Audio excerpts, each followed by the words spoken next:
Doctor Ambedkar அவர்கள் அவரோட வாழ்நாள் முழுவதும் சொல்லுது என்னென்னா, இந்த மக்களை ஒரு ஆட்சியாளராக்குங்க அப்படின்னு சொல்லிட்டாங்க. ஏன்னு சொன்னாங்கன்னா, இந்த மக்கள்கிட்ட தான் ஒரு மனிதநேயம் இருக்குது, ஒரு சமத்துவம் இருக்குது, சகோதரத்துவம் இருக்குது. ஏன்னா இந்த மக்கள் ஆட்சி செஞ்சால் தான் ஒரு மக்களுக்கான ஒரு பாதுகாப்பு இருக்கும்.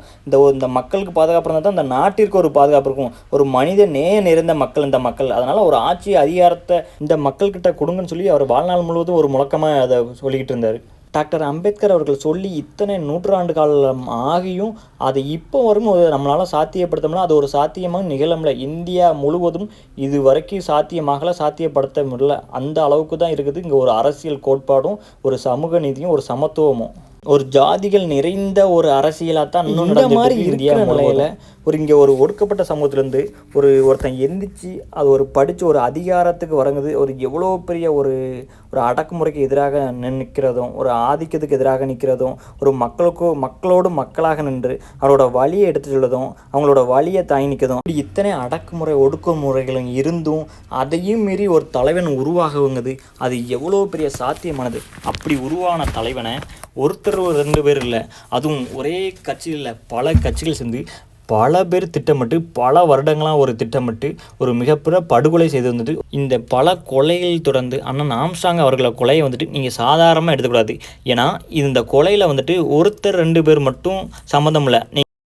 இது ஒரு அரசியல் கொலையாக மட்டும் பார்க்காம இது ஆதிக்கத்துக்கு எதிராகவும் நீங்கள், ஏன்னா அந்த கொலையை நீங்கள் வெறும் பழிக்கு பழி கொலை அப்படின்னு சொல்லி இதை மூடிட முடியாது.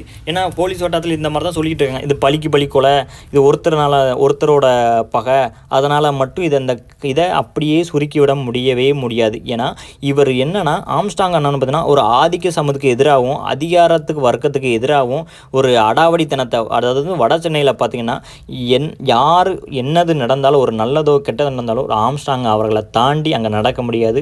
அந்த ஒரு நிலையில தான் இதை ஏற்றுக்கொள்ள முடியாத நபர்களை தான் இதை திட்டமிட்டு ஒருத்தர் 2 பேரும்ல ஆளுங்கட்சி எதிர்கட்சி எதுவும் ஒரு பாரபட்சம் பார்க்காமனா பெரிய பெரிய முக்கிய புள்ளிகள் இல்லாமல் வழக்கறிஞர்கள் ஆதிக்க கும்பல் எல்லாம் சேர்ந்து ஒரு மிகப்பெரிய சதி திட்டமாக சீட்டி தான் இந்த ஒரு மிகப்பெரிய ஒரு படுகொலையை செஞ்சுருக்காங்க.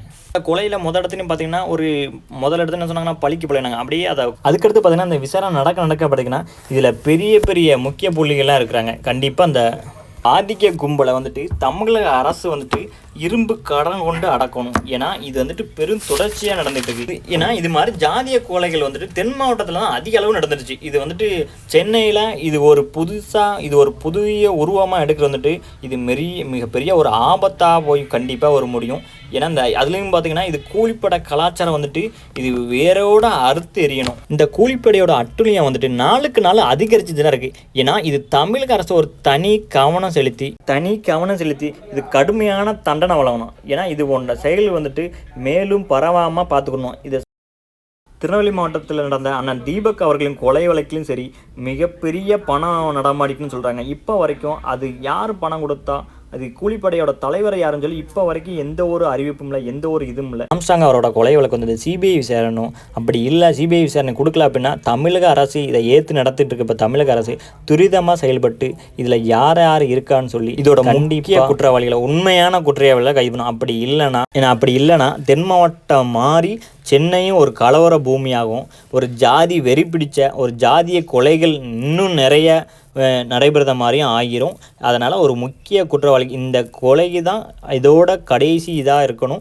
இது ஒரு முற்றுப்புள்ளியாக இருக்கணும். ஆம்ஸ்ட்ராங் அவர்களை குறை இது பண்ணிட்டு இருந்தார், அப்படி இருந்தார், இப்படின்னு சொல்லி குறை சொல்வதை நிப்பாட்டிட்டு அவருக்கு நடந்த ஒரு அநீதியை, இந்த மக்களுக்கு நடந்த அநீதியை உடனே இதுக்கு ஒரு சரியான ஈடு கொடுக்கணும். இது தமிழக அரசு ஒரு முன்னின்று ஈடு கொடுக்கணும். ஏன்னா அவர் ஒரு மிகப்பெரிய ஒரு தலைவர், ஒரு மாநில தலைவர்.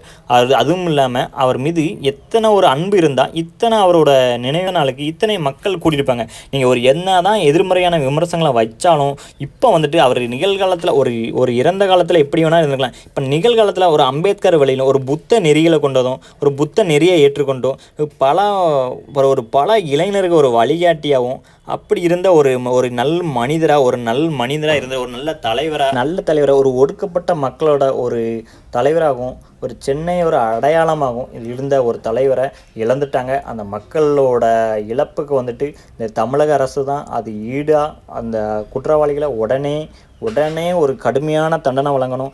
உண்மையான குற்றவாளிகளை கைது செய்யணும். இது போன்ற அடக்குமுறையும் ஒடுக்குமுறையும் மேலும் நடக்கக்கூடாது. அது போக பார்த்திங்கன்னா இந்த கூலிப்படை கலாச்சாரமும் கண்டிப்பாக தமிழகத்தில் தென் மாவட்டத்தில் தொடர்ந்து நடந்துக்கிட்டு இருந்த இந்த கூலிப்படை கலாச்சாரம் வட மாவட்டத்திலையும் இதே போல் சென்னையிலும் இது போன்ற பெருநகரங்களையும் நடக்க வந்துட்டு இது ஒரு தமிழகத்துக்கு ஒரு அபாயகரமானது. அதுவும் போதா குறைக்கு ஒரு தமிழக அரசுக்கு இது பெரிய ஒரு சவாலானது, ஒரு இழுக்கானது. ஆளும் அரசுக்கு இது இந்த கொலை வந்துட்டு மிகப்பெரிய ஒரு இழுக்கான ஒரு இதற்கு ஒரு ஒடுக்கப்பட்ட மக்கள் நிற்கிறோம், நாங்கள் சமூக நீதி பேசுகிறோம், ஒரு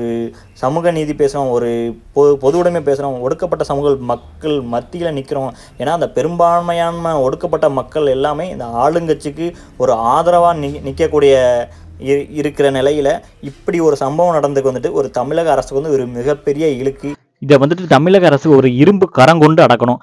இந்த ஒடுக்கப்பட்ட மக்களுக்கு போராடுகின்ற போராளிகளுக்கும் தலைவர்களுக்கும் ஒரு உரிய பாதுகாப்பு வழங்கணும்னு தமிழக அரசை கேட்டுக்கோம்.